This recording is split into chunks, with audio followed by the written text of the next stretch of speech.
दोस्तों आज हम चर्चा करने वाले हैं एक प्रमुख आर्टिकल की। आज का जो दिन है ज़्यादातर हेल्थ सेक्टर से जुड़ी समस्याओं के ऊपर ही रहने वाला है। पहले नंबर का जो आर्टिकल है वो हम देखने वाले हैं कि भारत विकसित देश बनने वाला है। यदि भारत विकसित बनना चाहता है तो हमारा जो हेल्थ सेक्टर है उसको भी हमें विकसित देश की तरह डेवलप करने की ज़रूरत है। ग्रामीण क्षेत्र की बात करें, ग्रामीण क्षेत्रों में जो सुविधाएं हैं खाली बुखार, ताप, मलेरिया, डेंगू यहीं तक लिमिटेड हो जाती। इसके बाद 10 किलोमीटर, 20 किलोमीटर, 50 किलोमीटर दूर मरीज को लेकर के जाने पड़ता है। गाड़ी में लेके जाने का खर्चा अलग से, एम्बुलेंस की कोई सुविधा नहीं रहेगी। गांव में हॉस्पिटल खुले तो ज़रूर हैं लेकिन वहाँ पर नर्स और डॉक्टर अभी तक नहीं आए हैं। ये कंडीशन है हमारे खुद के गांव की यदि मैं बात करूँ तो भारत यदि डेवलप्ड नेशंस बनना चाहता है 2047 तक हम विकसित राष्ट्र बन जाएंगे, ऐसा सरकार की प्रतिबद्धता है। इसके लिए समावेशी, संगठित और संसाधन संपन्न स्वास्थ्य तंत्र ही विकसित राष्ट्र बनने की कुंजी रहेगी। हर साल हम सेलिब्रेट करते हैं वर्ल्ड हेल्थ डे 7 अप्रैल को। ये हेल्थ और जस्टिफाइड हेल्थ सर्विस के लिए कॉल टू एक्शन होता है। मतलब हम सब लोगों को आह्वान करते हैं, लोगों को याद दिलाते हैं कि हेल्थ की क्या भूमिका है और हेल्थ सेक्टर को कैसे करके हम बेटर बना सकते हैं। 2025 की थीम रखी गई है हेल्दी बिगिनिंग्स होपफुल फ्यूचर्स, जो मातृ एवं नवजात मैटरनल एंड न्यूबॉर्न हेल्थ पर जोर देती है। एक ऐसा विषय जो भारत जैसे देश जिनकी जनसंख्या 1.4 अरब से ज़्यादा है के लिए बहुत ज़्यादा कैसा हो जाता है, रिलेवेंट हो जाता है, प्रासंगिक हो जाता है। भारत ने अभी तक क्या क्या प्रगति किया है और क्या क्या चुनौतियां अभी भी मौजूद हैं, इसको समझते हैं। भारत ने आयुष्मान भारत जैसी योजनाओं के माध्यम से काफ़ी प्रगति करी है। विशेष करके प्रधानमंत्री जन आरोग्य योजना के अंतर्गत 50 करोड़ से ज़्यादा लाभार्थियों को वित्तीय सुरक्षा मिल रही है। यदि हम इस स्कीम की बात करें आयुष्मान भारत योजना की, तो हर बीमारी को इसमें कवर नहीं किया जाता है। कहीं भी प्राइवेट हॉस्पिटल में आप चले जाइए, 25 से 30 हज़ार का चूना वो लोग लगा देते हैं और साथ ही साथ इसका भी बैलेंस वो लोग उड़ा देते हैं। ये रियलिटी है। यदि सरकार इसको सुन रही है, कोई लोग भी यदि सुन रहे हैं तो फैक्ट चेक कर सकते हैं, रियलिटी चेक कर सकते हैं। हमारे खुद फूफा जी बताते हैं कि उन्होंने हार्ट का ऑपरेशन करवाया था, सांस लेने में तकलीफ होती थी। उनका आयुष्मान कार्ड भी लगा, 25 से 30 हज़ार रुपया भी वो हॉस्पिटल वाले ले लिए। आप क्या कर लोगे उनका? कुछ कर सकते हो क्या? तो खाली नाम ले लेने से आयुष्मान आयुष्मान भारत योजना से चीज़ें सफल नहीं हो जाती।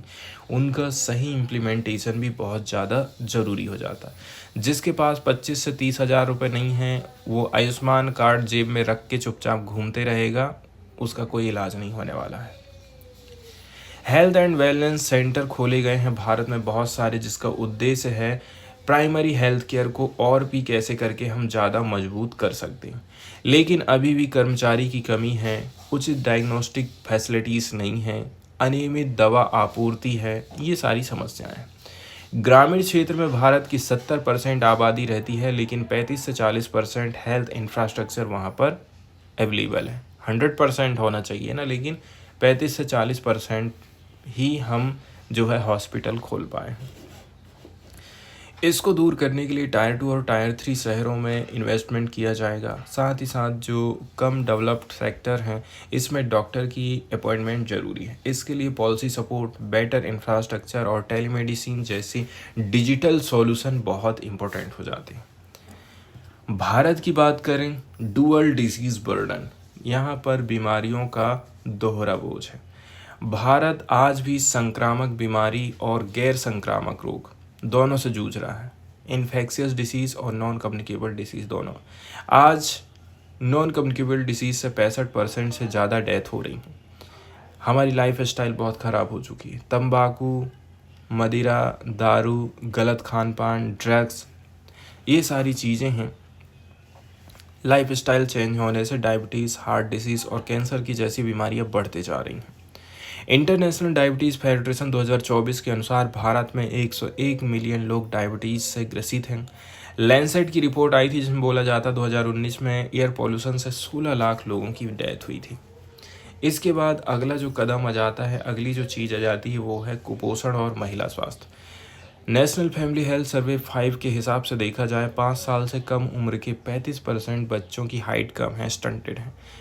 15 से 49 वर्ष की 57% महिलाएं ऐसी हैं जिनको खून की कमी है, मतलब एनीमिया के शिकार है वो।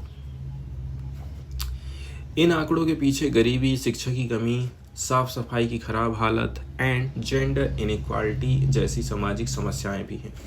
गवर्नमेंट की पहल की यदि हम चर्चा करें तो सरकार ने बहुत सारे इनिशिएटिव्स चालू करी, जैसे कि पोषण अभियान, इंटीग्रेटेड चाइल्ड डेवलपमेंट सर्विसेज।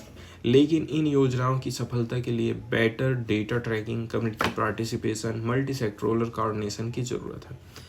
फिर बजट आवंटन की यदि हम चर्चा करें, 2025-26 के बजट में हेल्थ मिनिस्ट्री को 99,858 करोड़ रुपए मिला, मतलब टोटल बजट का मात्र 1.9%। इसके साथ ही आउट ऑफ पॉकेट एक्सपेंडिचर के कारण हर साल 5.5 करोड़ भारतीय गरीबों, मतलब हर साल हमारी जो असली कमाई है वो बीमारी को ठीक करने में चली जाती है। बेटा कमा रहा है और पता चला पापा को ये बीमारी है, वो बीमारी है। सरकारी के तो हाल देख ही चुके हैं, ठीक है। एम्स जैसी जगह में वो लोग भर्ती नहीं करते हैं, ये एकदम रियल बात है। जिसकी पॉलिटिकली इंगेजमेंट, रीचमेंट ज़्यादा, वही लोग भर्ती हो पाते हैं और उनका बेटर इलाज हो पाता है। नहीं तो खाली एक दिन, ज़्यादा से ज़्यादा 2 दिन रखेगा। इमरजेंसी में आप जा रहे हैं वहाँ तक, ट्रॉमा सेंटर की मैं बात कर रहा हूँ, भर्ती नहीं करते। ये कंडीशन है एम्स जैसी टॉप क्लास फैसिलिटीज़ की इंडिया में। इसके चलते चलते क्या हो रहा है, लोग गरीबी में जा रहे हैं, लगा दे रहे हैं, कर्जा ले करके इलाज करवा रहे हैं। अब वक्त है कि भारत प्रिवेंटिव हेल्थ केयर और जैसे screening, school based health program और जन स्वास्थ्य अभियानों की ओर शिफ्ट करें।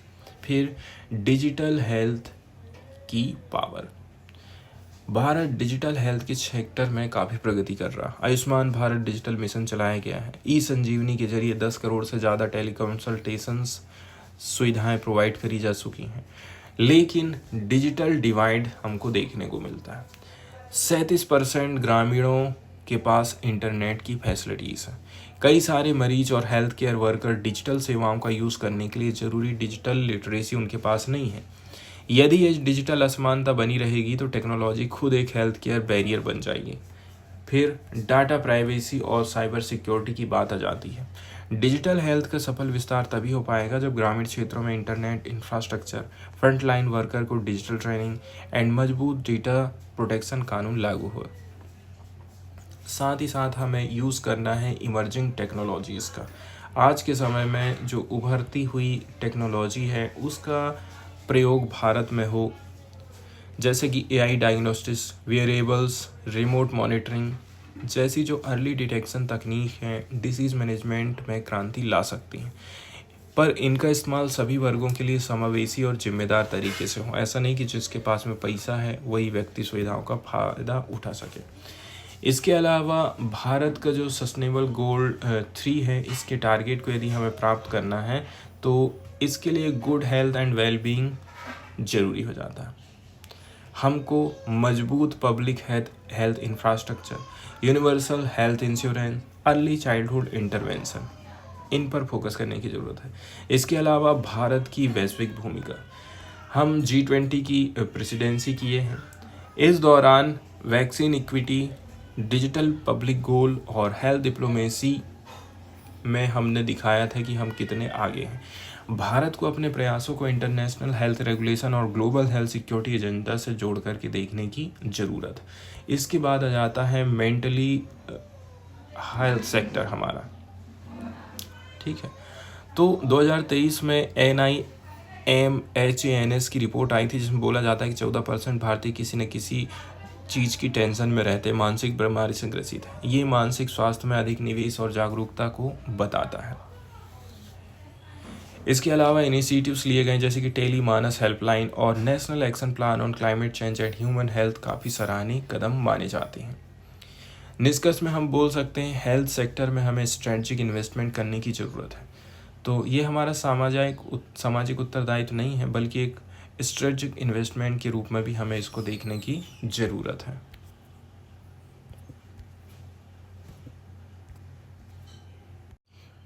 अगला वाला जो आर्टिकल है दोस्तों, ये पार्टिकुलरली भारत में स्टूडेंट लोग जो ज़्यादा सुसाइड करने लग गए हैं आज के टाइम में, इस समस्या को कैसे करके हम सॉल्व कर सकते हैं, इसके ऊपर ये बेस्ड है।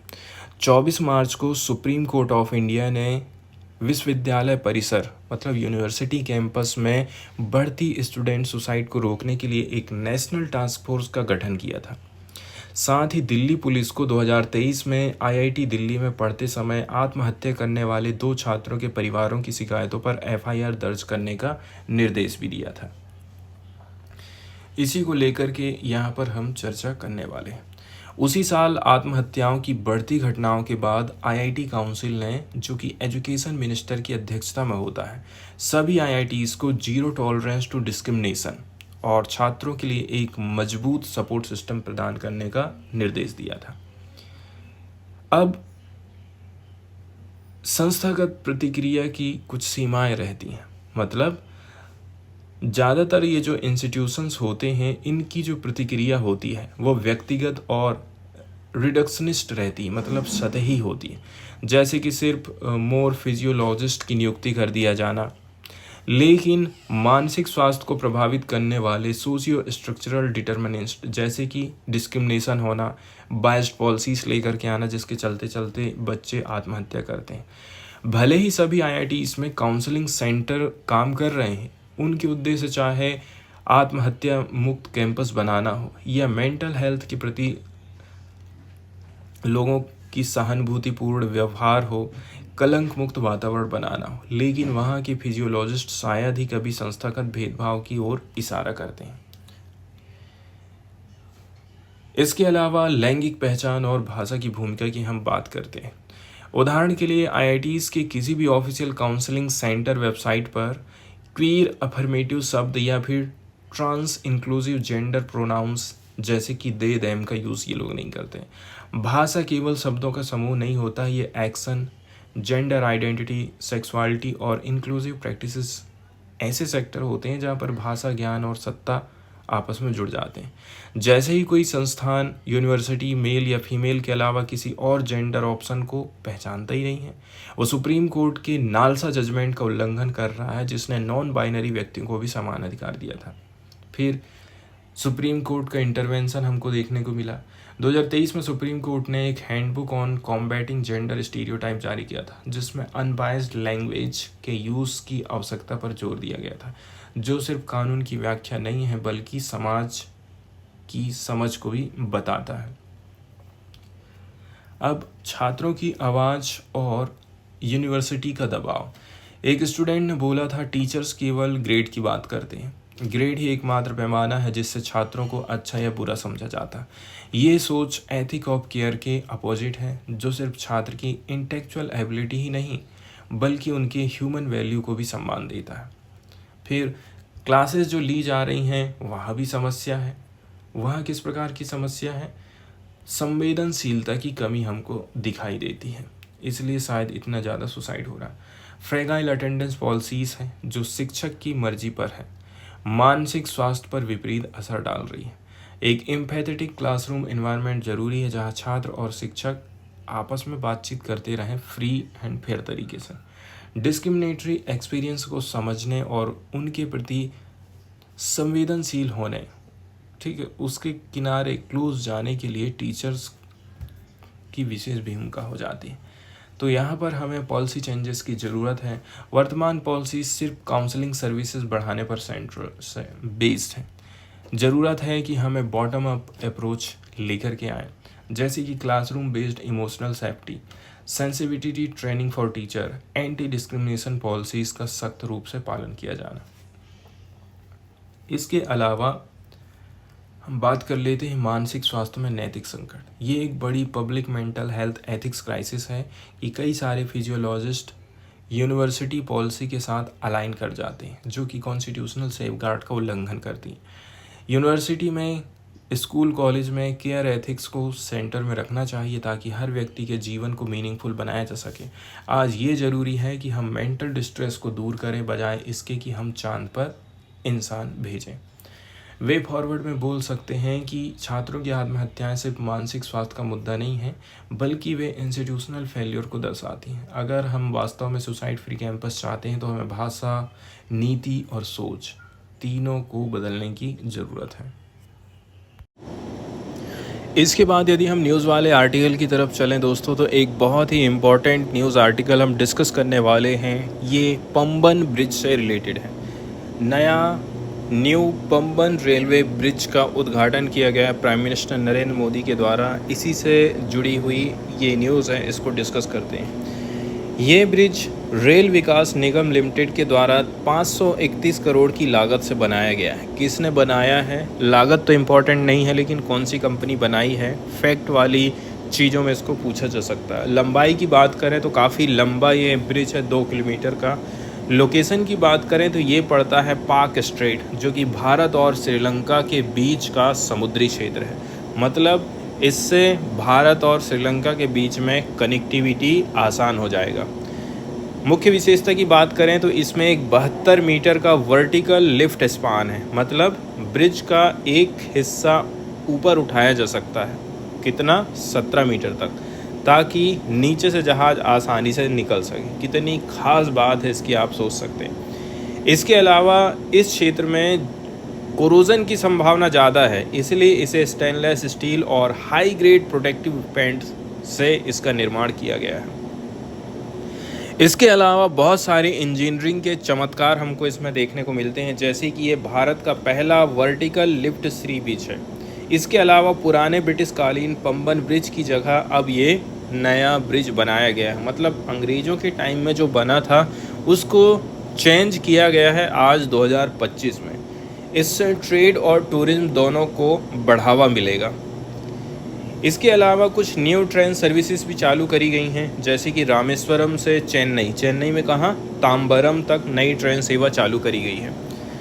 इसके अलावा कुछ हाईवे प्रोजेक्ट हैं, जैसे कि नेशनल हाईवे 40 के वलजहापेट से आंध्र प्रदेश बॉर्डर तक के हिस्से को 4 लेन में बदलने का काम भी चालू कर दिया गया है। इसके अलावा तमिलनाडु में और भी 3-4 लेन हाईवे प्रोजेक्ट भी निर्माण किए जा रहे हैं। अब बात करते हैं रीजनल कनेक्टिविटी की। प्रधानमंत्री मोदी का कहना है कि इससे बेहतर कनेक्टिविटी हो पाएगी, इससे बिजनेस काफ़ी आसान होगा, ईज़ ऑफ ट्रेवल हमको देखने को मिलेगा। सरकार का कहना है कि भारत की सरकार हर क्षेत्र में मेगा इंफ्रास्ट्रक्चर प्रोजेक्ट पर तेज़ी के साथ में काम कर रही है, जैसे कि चेनाब ब्रिज बनाया गया है जम्मू एंड कश्मीर में, दुनिया के सबसे ऊंचे रेलवे पुलों में से एक है। अटल सेतु बनाया गया है बम्बई में, भारत का सबसे लंबा सी ब्रिज है। इसके अलावा बोगीबील ब्रिज असम में है, ये सबसे लंबा रेल कम रोड ब्रिज है। एंड बुलेट ट्रेन प्रोजेक्ट हो, चाहे वो डेडिकेटेड फ्रेट कॉरिडोर हो या फिर वंदे भारत ट्रेन जैसे आधुनिक प्रोजेक्ट हो। अब बात कर लेते हैं धार्मिक हादसा। तो रामनवमी के शुभ अवसर पर प्रधानमंत्री ने रामनाथ स्वामी मंदिर में पूजा अर्चना भी करी थी।